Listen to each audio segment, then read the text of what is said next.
Okay, so best vigor of spirit for everyone, and our oneness with all the stars.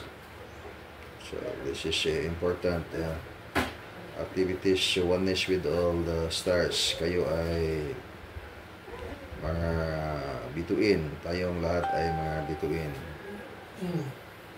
Bituin na may liwanag dahil yung divine radiance na nandyan sa kalooban ng dimensions ng mga kaluluwa ay gumising sa kanyang spiritual na kamalayan. So, lesson yan ng advanced spiritual study.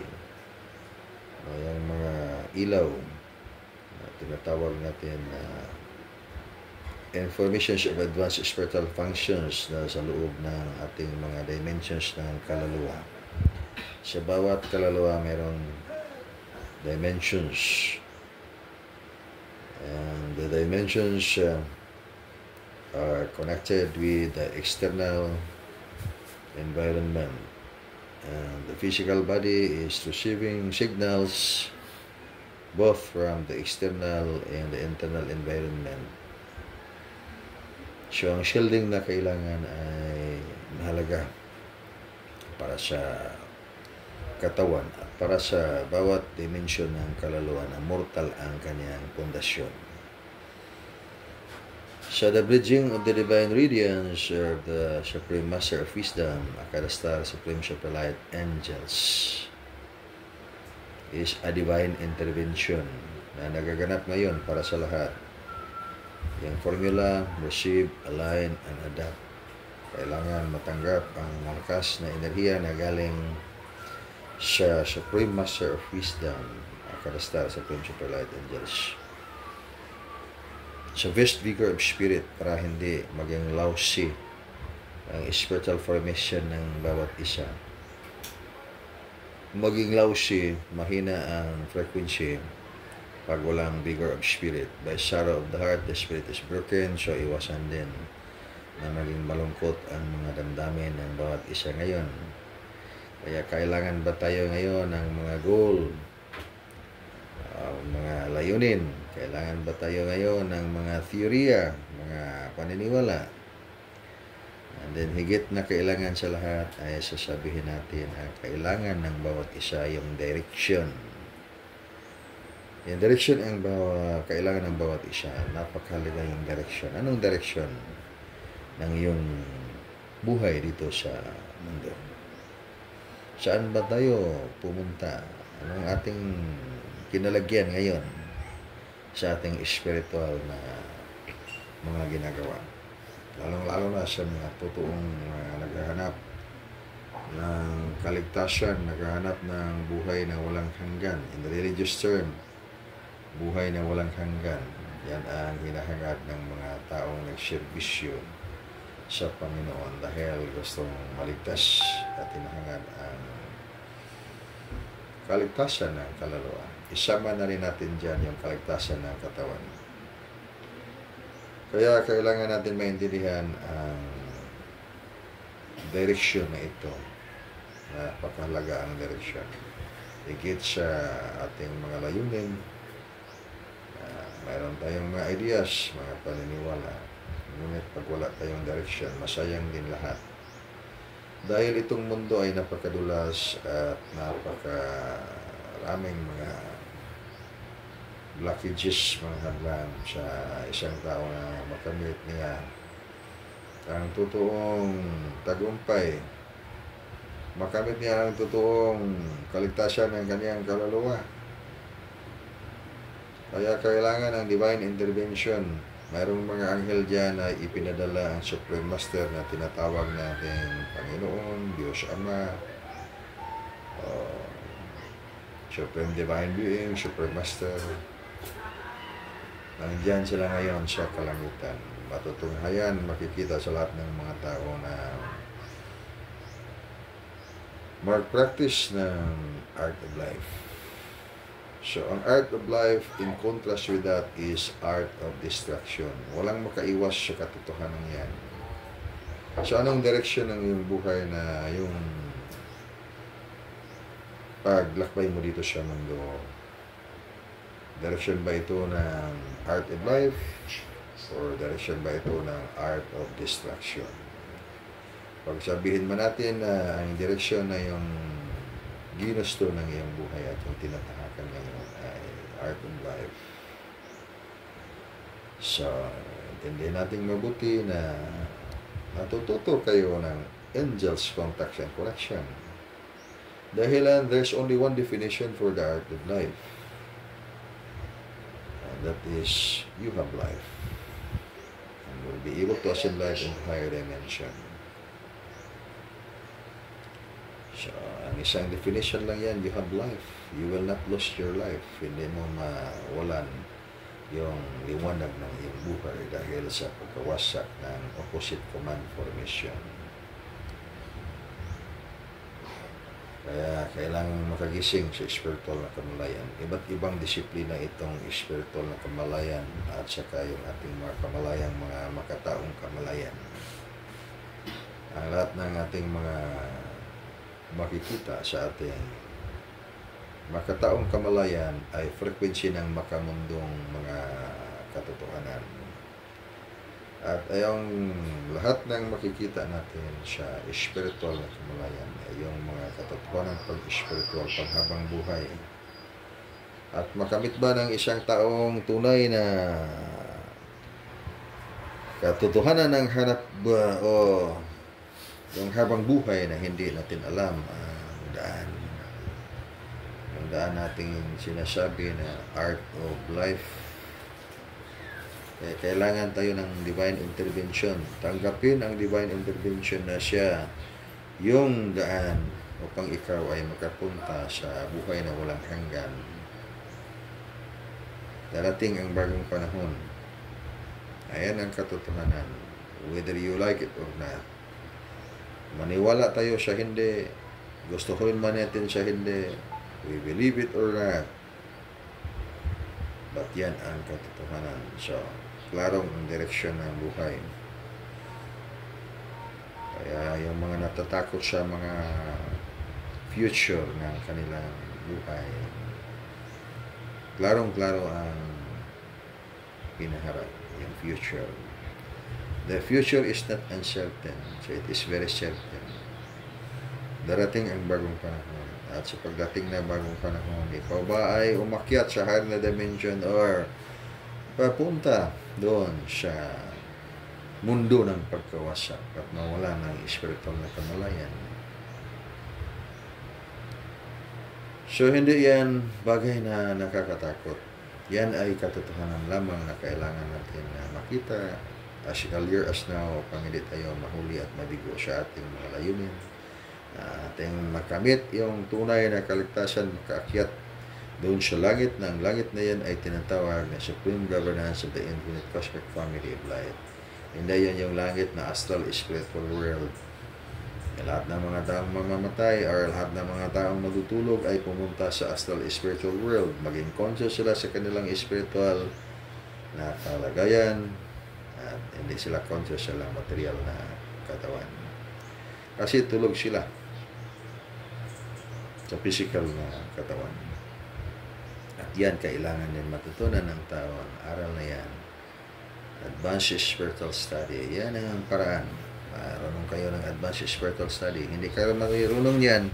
So, ibig sabihin na mayroon tayong blinding ignorance. So, ang root of origin ng blinding ignorance, nagsimula yan sa iyong pagkalimot, sa iyong kinalagyan. Kinalagyan mo sa pundasyon mo ng spiritual formation. Wala ka nang alam sa spiritual formation. Hindi natin alam na tayo ay may espiritu, banal na espiritu, may banal na aklat, at tinatawag na buhay ng aklat. Nandiyan sa kalubluban ng iyong dimension sa kaluluwa. Bawat isa, bawat tao may dimension ng kaluluwa at may aklat na buhay. Kailangang pasukin ang iyong kamalayan upang iyong maintindihan na mystical foundation ng iyong buhay. Kaya in every formation, there's always the mystical point in life. At lahat ng mga inilabas ng advanced spiritual world, yan ay mga aral ng mystical order. So, yung mystical order of the inner teaching. Inner teaching yan lahat. Natawag na inner knowledge. Kaya yung dugukan is a New Testament of the mystical order formation na hayag ngayon. Inihayag ngayon para sa lahat ng mga tao na tumanggap upang makatanggap din ng divine intervention. Yung pag-akyat ng tao sa higher na dimension. Ang higher na dimension na yan, in religious term pa, tinatawag nila ng langit. Ngunit ang langit na yan ay hindi matagpuan ng kahit sino mang tao na hindi alam ang art of life. Kaya in the person of Jesus Christ, written in the Holy Scripture, sinasabi niya, the way, the truth, and the life. The one comes to the Father pag hindi dumaan sa Kanya na tinatawag na yung the way, the truth, and the life. Paano man makikilala ng isang tao yung itong binanggit natin supreme governance of the infinite cosmic family of life pag hindi natin alam ang daan? So, ano ang daan? Ang daan na yan ay tinatawag na Angels Contacts and Connection or Art of Life 172, which has one definition only. Yung definition na yan is mayroon kang buhay, hindi mawala ang buhay. Kaya tinatawag yan na Art of Life. So you have to save your entire aspect of your well-being, not just only the physical body, but save the entire aspect of your person, physical and the spiritual aspect as one. Kaya you have to receive, align under that, the bridging of the divine radiance of the Supreme Master of Wisdom, Makalastar sa Super Light Angels. At mahalagang information ito. So when it comes to the final task, yung mga gawain ng bawat isa na gustong umakyat sa kaharian ng Diyos sa langit. Kasi sinasabi ng Diyos sa din ang kanyang mga batas at mga utos. Ang mga utos ng Diyos sa ngayon ay maggawa tayo ng divine healing.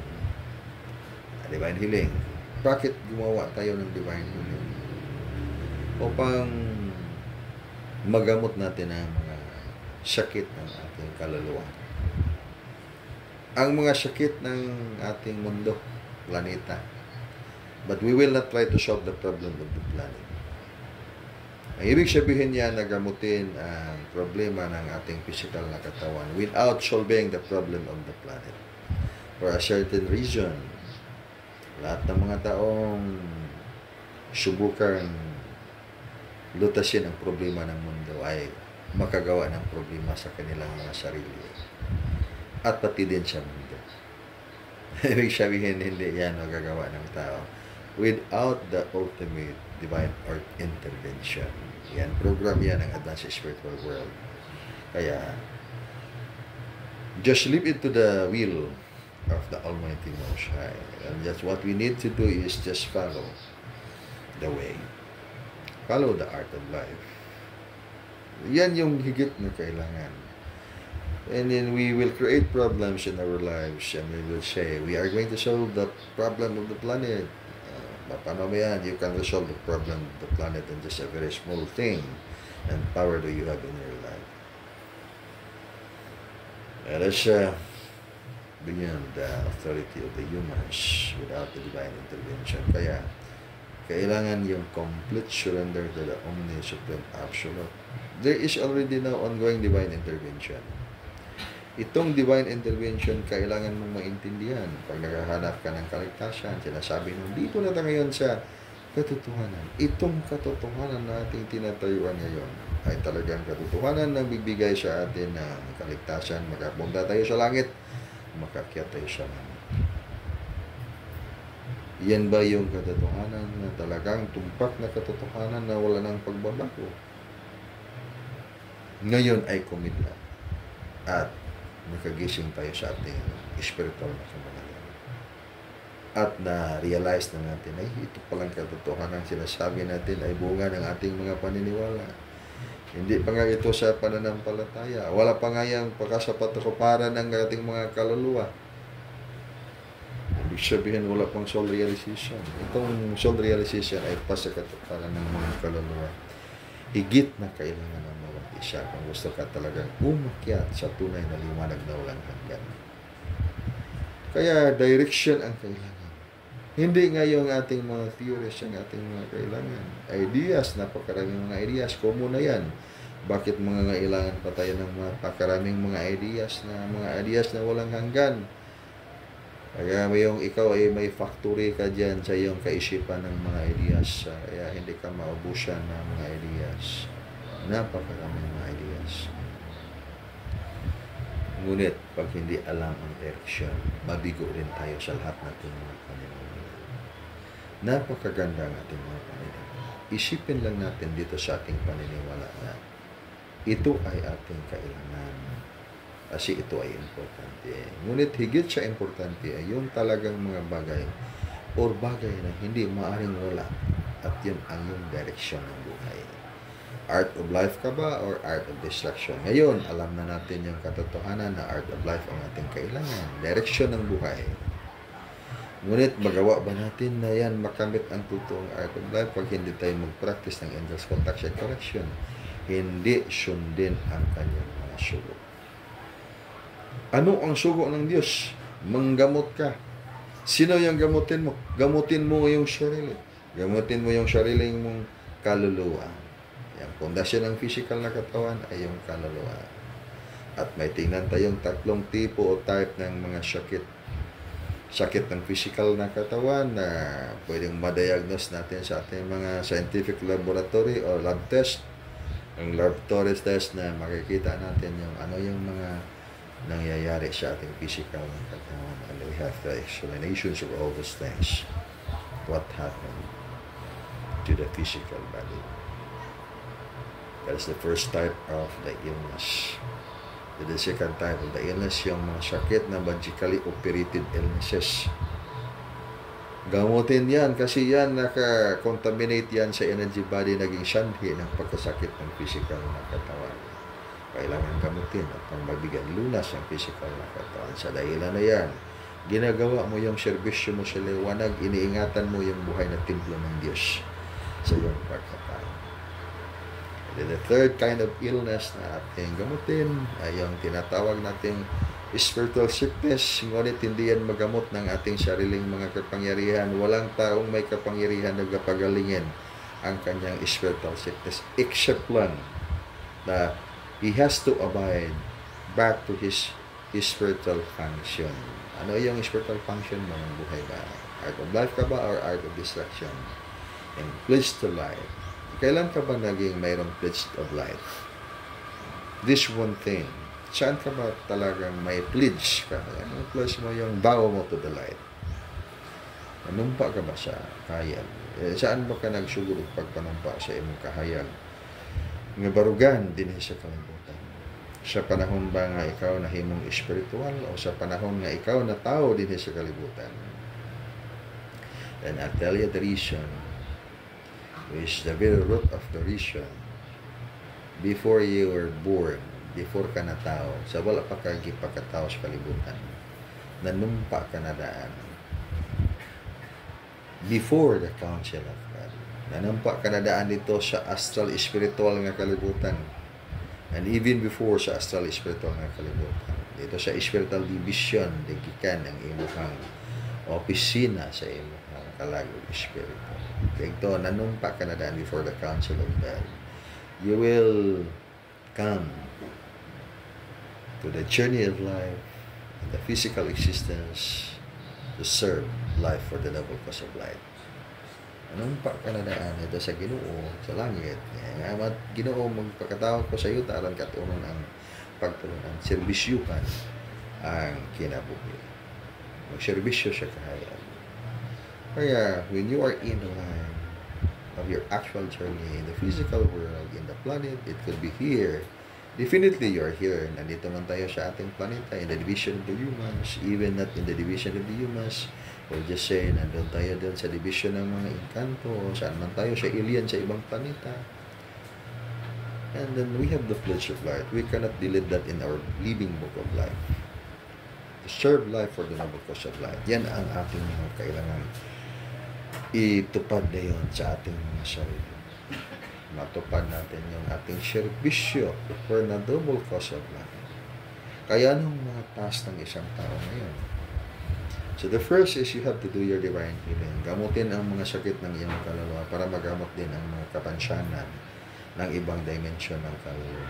Especially for the physical body, the emotion, dimension of the soul, and the mental dimension of the soul.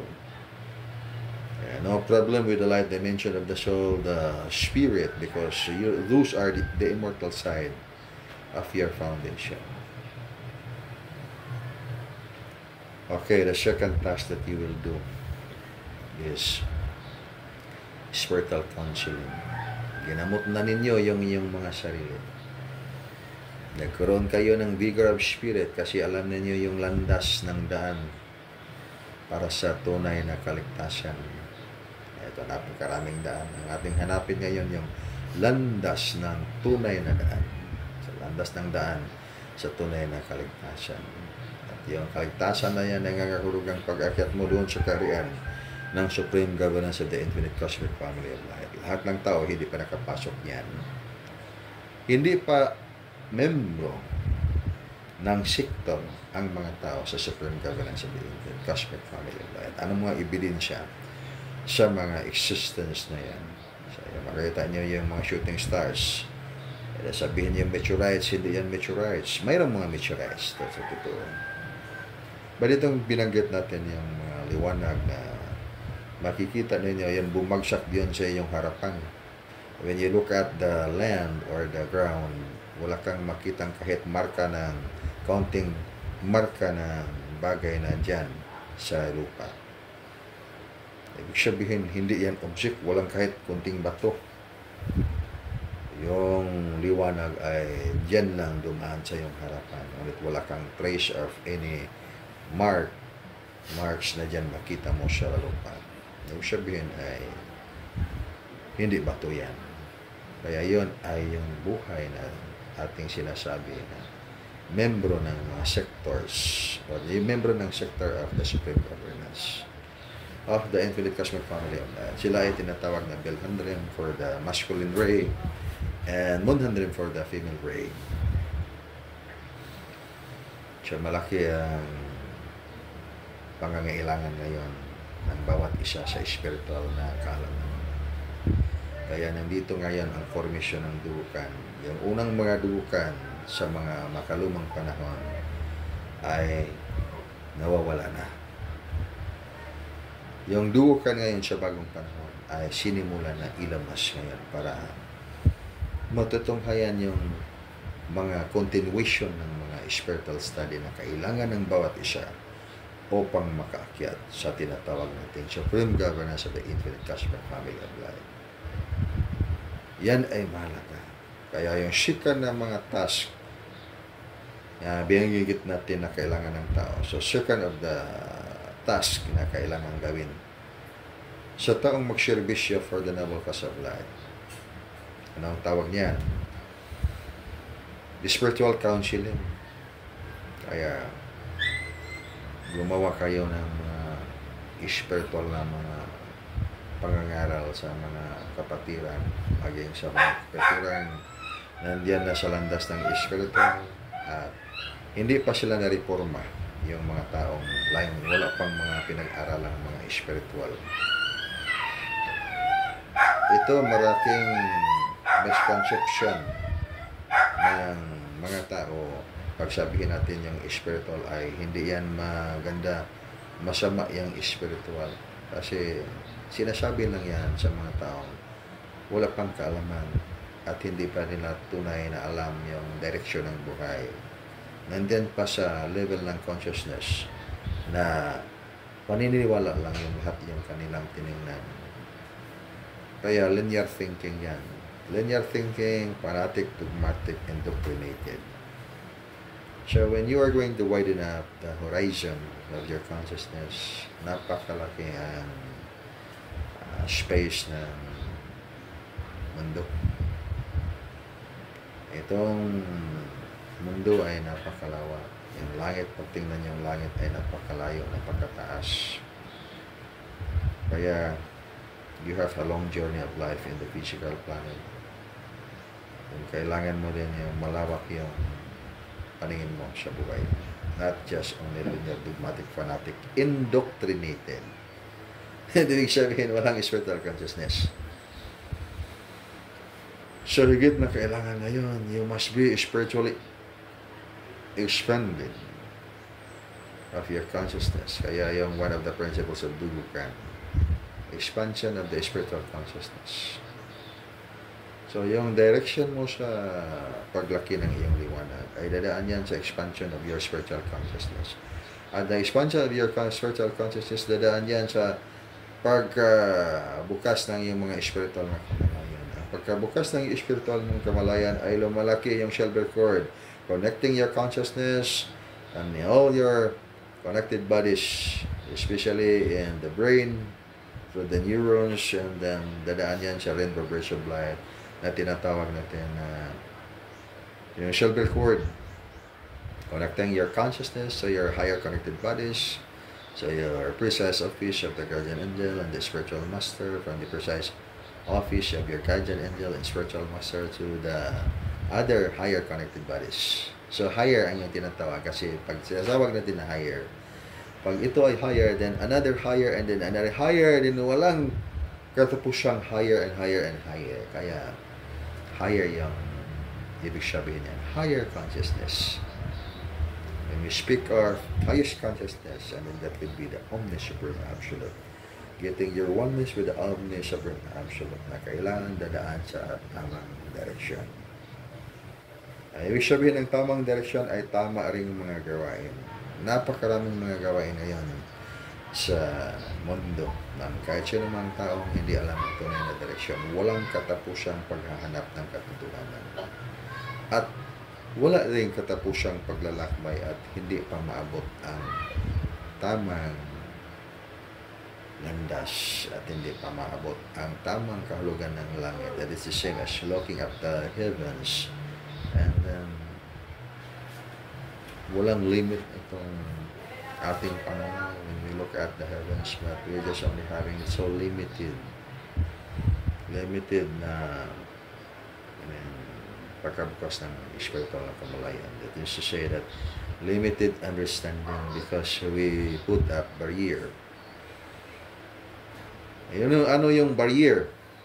Hinadlangan natin ba yung paglawak ng ating spiritual na kamalayan? And belief is really good. But when you use your belief as the barrier of your expansion of your spiritual consciousness, and then that would be your real barrier. Yung hadlang mo ba, kayong gumawa ng blockages o kang gumising ka sa iyong spiritual na kamalayan dahil sa iyong paniniwala na yan, ito na talagang ating paniniwala, that is a bracket ng linear, dogmatic, fanatic, indoctrinated. So linear is straight line. Dogmatic because we are dogmatic fanatic. Kasi na-indoctrinated tayo sa ating mga concept. Illicit concept is absolute reality. Kaya ang ginagawa natin yung concept, baka totoong ito na yung katotohanan. Kaya mayroon tayong concept. And if this is really the equation formula, and this is really the absolute truth, could we have concept? Kailangan ba natin yung ating concept? Kailangan ba natin yung mga principles in life? Kaya we have to follow the law. Kaya sundin yung batas ng Panginoon. Paano mo sundan yung batas ng Panginoon? Hindi natin alam kung anong utos ng Panginoon sa mga bagong panahon. And just put ourselves, let's imagine.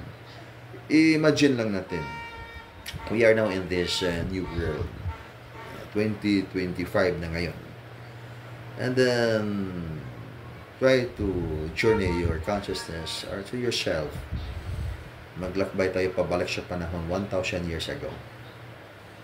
Pagbalik mo doon sa 1,000 years ago, then what would you see? How would you view the people sa panahon na yan yung binalikan mo? Na ikaw ay nanggaling sa panahon na sa ngayon. And then in contrast, baligtarin natin. And then for how you would view sa panahon na yan binalikan mo 1,000 years ago, makikita mo yung malaking kaibahan. Sa napakalaking kaibahan. So yung batas na yan ay ang batas ng bagong panahon ay hindi angkop sa batas sa mga nakaraan. Dahil ang frequency ay napakalaking kaibahan. And then contrast yan, yung ikaw ay galing sa 1,000 years ago at nagkataon na nakapunta sa panahon ng bago ngayon. At hindi mo alam yung ano yung cellphone, hindi mo alam yung computer, hindi ka nakakita ng mga aeroplano, airborne technologies. Then how would you view, paano mo tingnan ang mga katotohanan sa bagong panahon na hindi po mayan na nakita sa unang panahon? Nagkataon lang na binigyan ka ng pagkakataon na makapunta sa panahon ngayon na tinatawag natin bago. At yung galing ka sa panahon na hindi ka nakakita ng cellphone, hindi ka nakakita ng mga airborne technologies, hindi ka nakakita ng mga gadget, then how would you view? Paano mo tingnan ang katotohanan sa batas na umiiral dyan sa bagong panahon? And then commonly, practically, you would say na, nakapunta ka sa mundo ng mga Diyos. Mga Diyos at hindi mo kayang maipaliwanag sa mga salita yung mga bagay yung mga nakikita. Kaya, ilalarawan mo lang doon. Siyempre, just describing the things what you would say. Nakikita ka ng mga lumilipad na napakalaking mga liwanag. Nakikita ka ng mga makapangyarihang mga bagay na may liwanag at mga nandun, napakaraming mga bagay. Because you are watching the things that you aren't yet. Just a little bit experience, hindi po man nakikita. There's a reason why, what would be the law? Anong batas sa bagong panahon? At anong batas ang angkop sa ngayon? At ito yung batas na angkop sa nakaraan.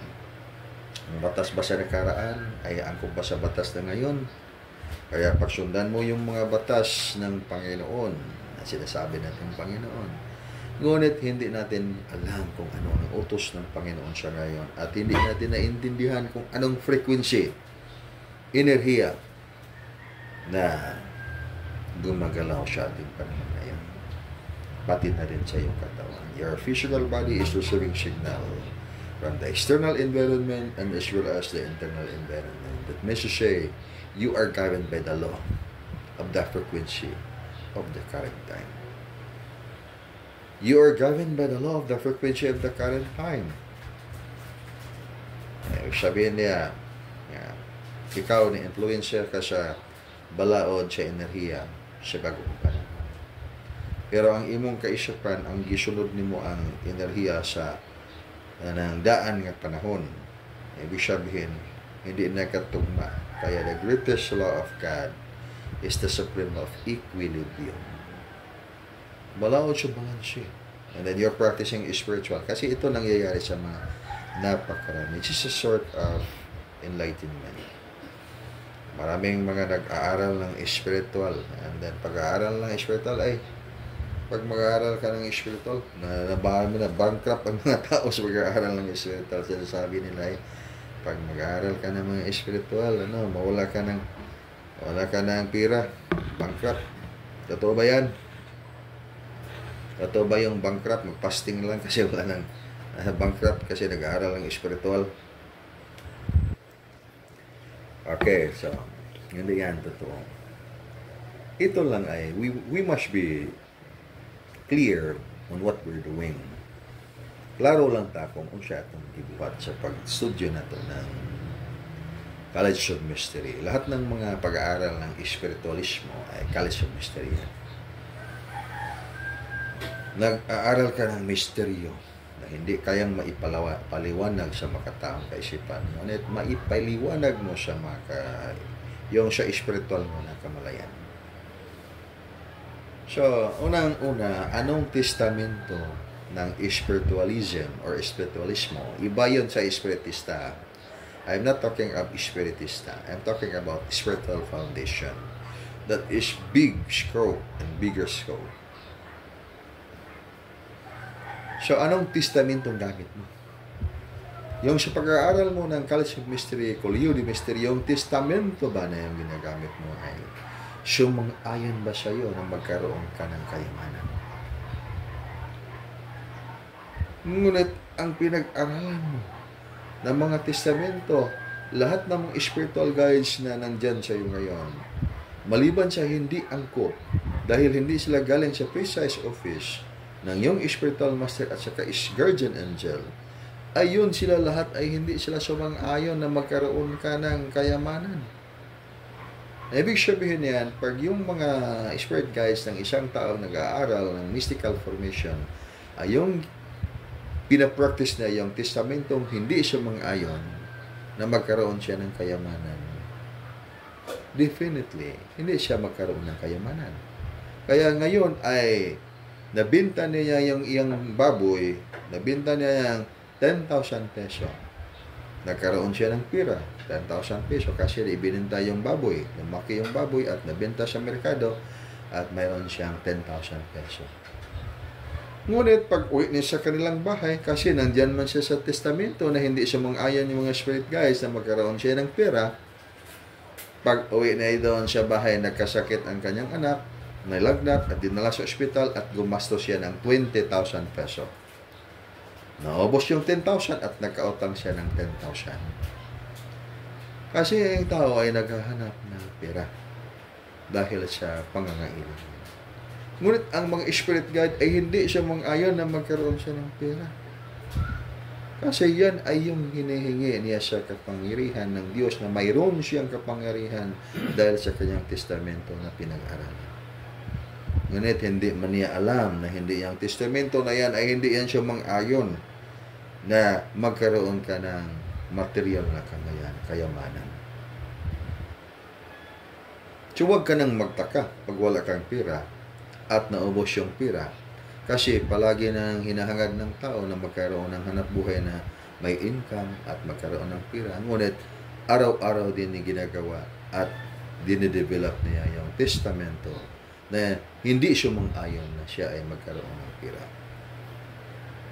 Kaya mayroong imbalance na nangyayari. Kasi yung testamento na pinag-aralan ay hindi siya mang-ayon. Kaya hindi siya mang-ayon na magkaroon ka ng kayamanan. Kaya ano yung gagawin pag ganyan yung nangyayari sa iyong buhay? So, you have to adjust. Kaya sinasabi ng Panginoon, my son, be wise. Sugo mismo ng Panginoon yan. Nakasulat yan sa Holy Scripture, my son, be wise. That's why when you read the Scripture, especially Proverbs, my son, do not despise wisdom. My son, listen to the counsel of the wise. That necessarily, that's the lesson of wisdom. And the lesson of wisdom is spiritual awareness. Ibig sabihin niya, napakalawak yung kaunawaan mo dahil spiritual na kamalayan. Alam mo yung sino yung spirit guide mo. At sa yung tinatahakang direction, alam mo yung testamento na yung pinag-aralan. Anong direction? Direction ba na nag-allow sa iyo na magkaroon ka ng kayamanan?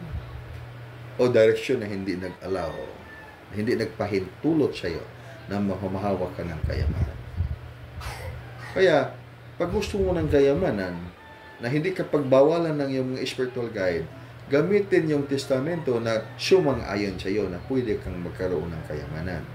Kaya yung isang baboy na ibininta mo sa merkado, supposedly, mabinta mo lang yung 10,000, ngunit may bumili ng 15,000.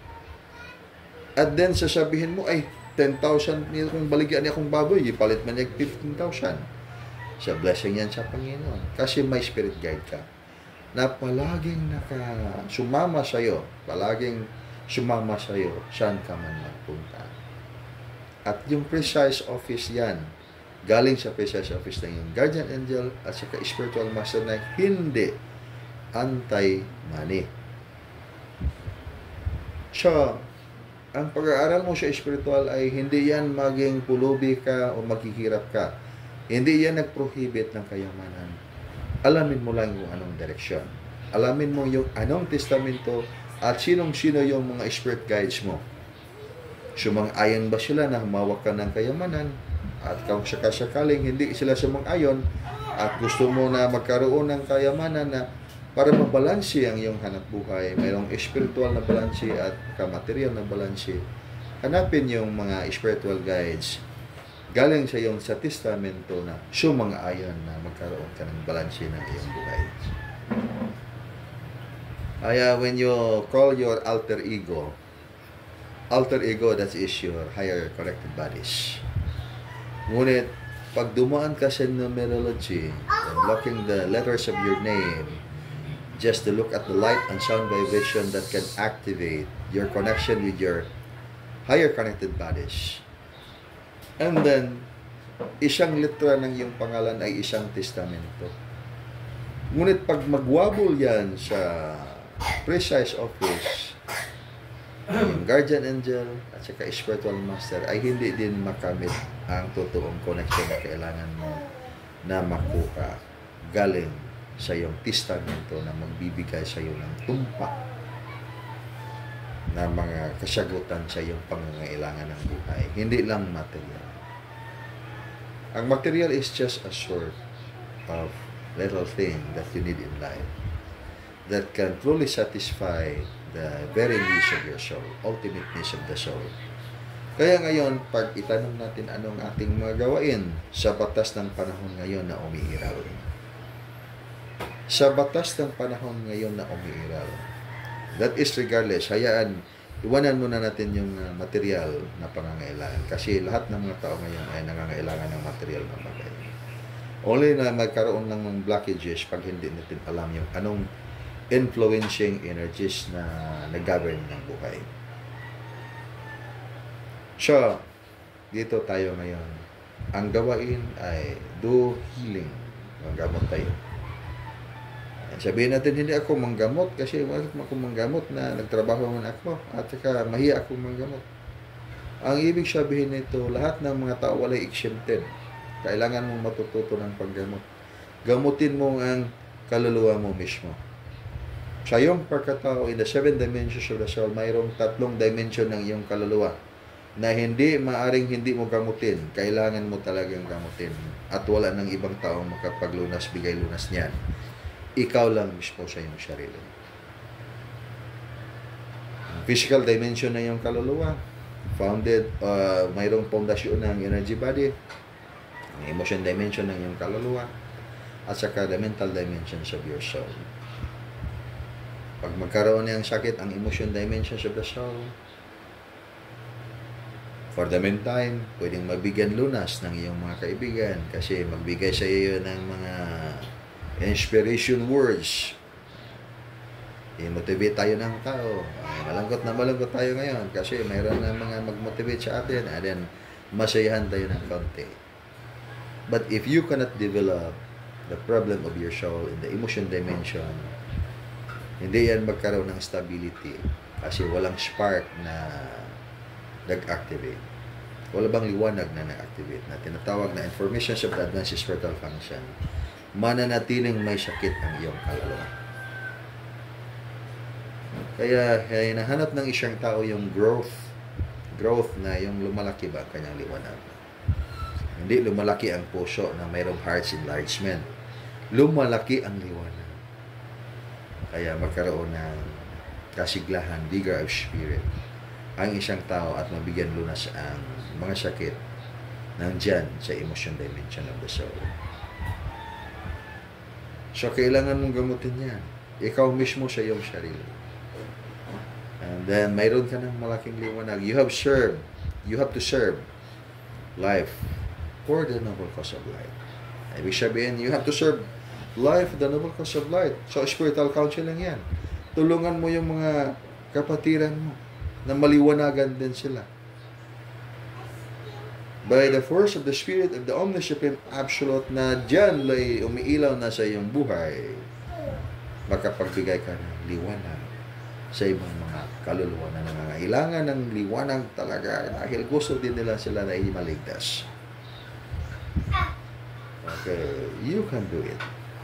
Kasi nag-aaral ka ng mystical order of the inner teaching na ngayon ay inihayag sa iyo sa ating samahan na dudukan ngayon.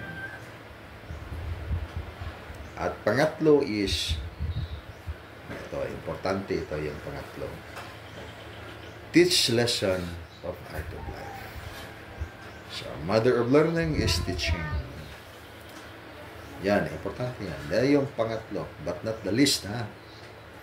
Last but not the least, that is, you have to teach art of life. Kaya sinasabi ng Supreme Master sa langit na maging magtuturo ka ng buhay. That is not my word. Ako lang yung nagsasabi kasi hindi man ako ng Supreme Master sa langit. Ang ibig sabihin ay sulugoon kita, ako ay sulugoon sa Diyos sa langit. Pag magtanong kayo kung saan ang Diyos, and then sasabihin ko sa inyo, yung doon sa langit. Turuan ko kayo saan yun ang Diyos, saan yung matagpuan ng Diyos. And then tingnan niyo itong aking tudlo. Kaya tudlo na ko sa inyo, ang langit to sa taas. Dili ko mo tudlo sa inyo, ang langit nasa inyong kasing-kasing. That's because I know na walay langit di sa inyong kasing-kasing. Even in my heart, there's no heaven in my heart. Emotion dimensions, napakarami. We are not just only composed of one emotion dimension. As much as you can think, and then as much the infinite numbers of the emotion dimensions of your soul, and that's reality. Kasi every dimension of the soul has the consciousness. Dili lang usa ka emotion dimension. Sa imong kasing-kasing. Ay mo kasing-kasing ay daghan kay emosyon kutob sa mabot sa imong una mo na emotion dimension. Kaya this one thing, as just a sort of pondering your thoughts to the vastness of the universe, looking at what is reality. When you ask myself what is reality, and the faith that I would say art of life. And then you look for another meaning of the reality, and then you would say, I don't know. What is reality? Alam ko ba yung aklat ng buhay ninyong para sa inyong pagkatao? Ibig sabihin, mag-aral lang tayo ng art of life. That is regardless of our belief. Kaya kung sa atong mga pagtuo. Atong pagtuo, di na ito lisod-lisoron. Himo na itong sakto.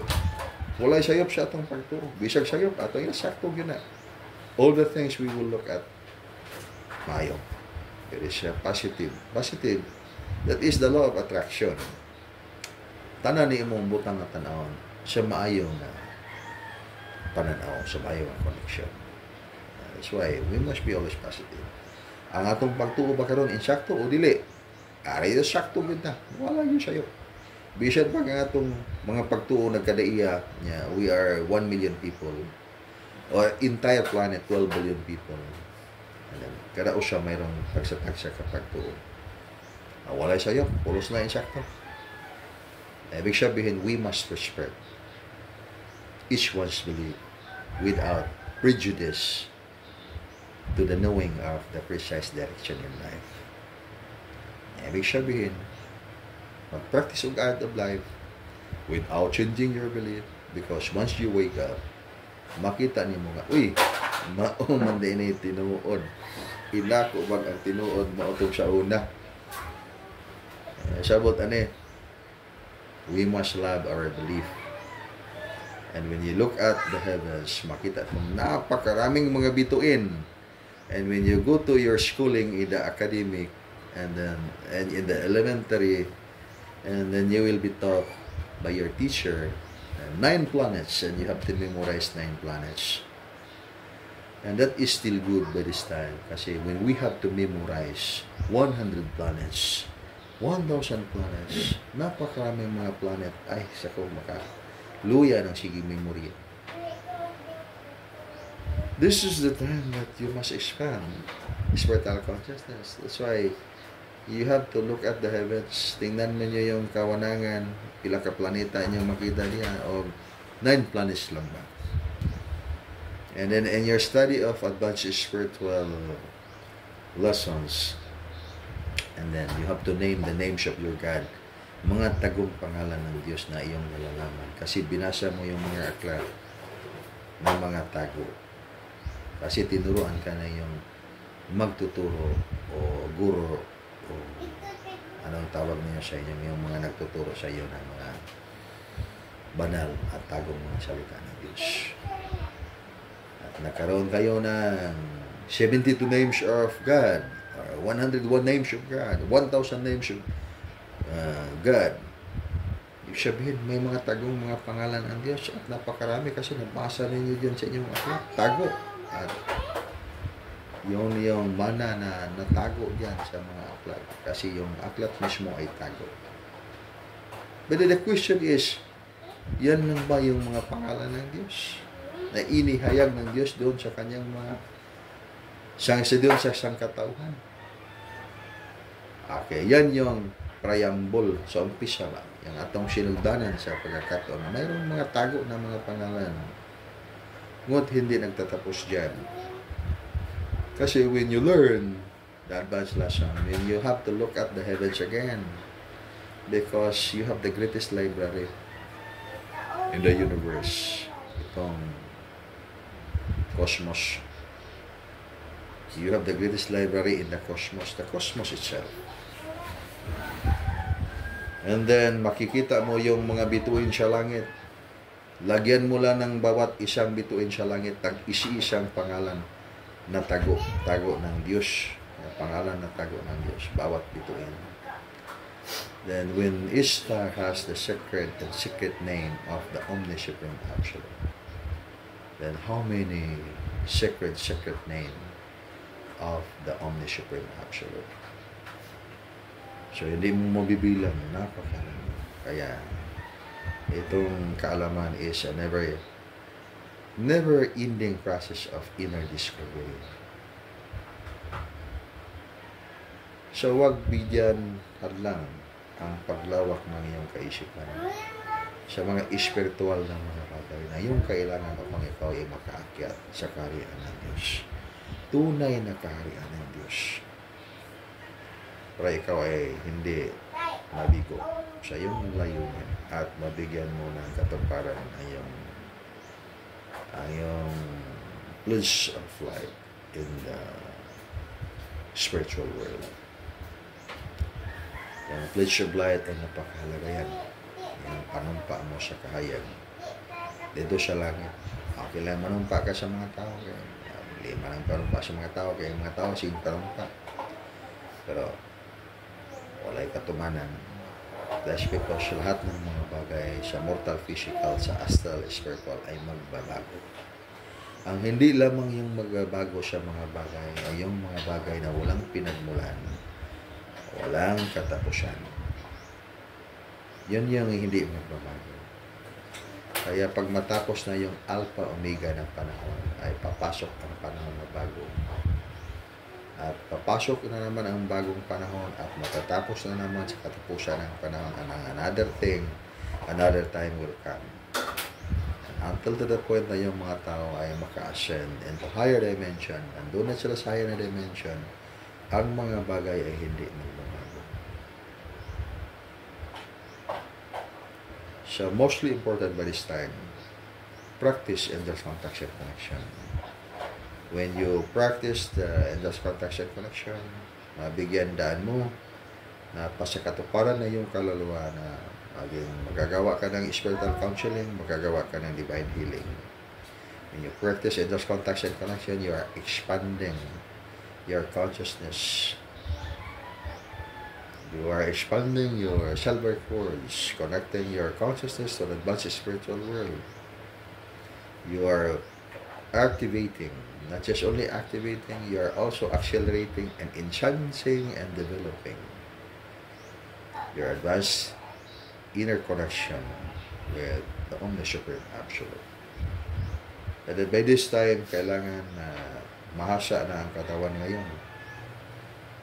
Ay ang enerhiya karon nga naglihok sa tuang panahon ay libian ka kusog, accelerating ang expansion of the universe by this time. That is scientifically studied na. Accelerating ang ating panahon, accelerating ang ating mundo ngayon.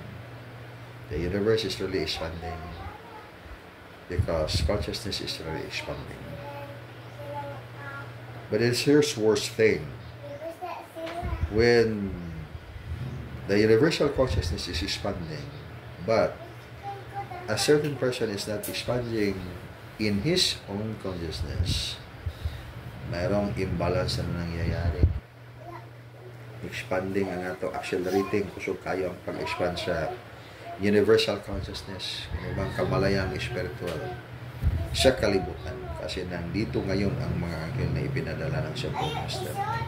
Ngunit ang tao o isang tao ay hindi nag-accelerate, hindi malakas ang kanyang pagkagising sa spiritual na kamalayan. Ang frekwensya ay instead ay humina dahil hinaglangan ng kanyang paniniwala na ay delikado ng spiritual, ay kulto ng spiritual, ay makapuburi ng spiritual, ay makauna ng spiritual, dili na makaayo. Kaya sinasabi ng Diyos sa langit, my son be wise. Sinasabi sa iyo ng banal na espiritu, anak, pag maalamon, ayaw kayo buta sa kamatuoran. Dagan kayo kagipangayo sa Ginoo sa taas. Ingan ng Ginoo, dagan kayo gipangayo kanako anak. Pero saan na to ng imong pangayo nga. Pag ato nang ihatag sa imo, di makakadaog. Madatugan man kaniya na. Ngayon mo kay aeroplano nga ang imong daruhan para ra sa kabaw. Sabot diya nga walay balanse. Ngayon magkakinabuhing dayon nga ang imong lawas sa madaog sa enerhiya raman niya kutob usa ka gatos ka tuig. Sabot diya nga dako nga gahom, dako po ang sudlanan sa imong salabukan. Kaya sinasabi pa natin na yung kingdom of God is within us. Ibig sabihin yan, translation into the right formation of reality. Ang gingharian sa Dios na sa sulod sa mga dimension sa atong kaluluwa. Ang kaluluwa ay actually full of dimensions. And then fundamentally, 7 dimensions of the soul. Nandyan sa kalooban ang kaharian ng Diyos sa yung dimension na kaluluwa. Ngunit, totoo ba yan pag hindi makagising ang iyong spiritual na kamalayan?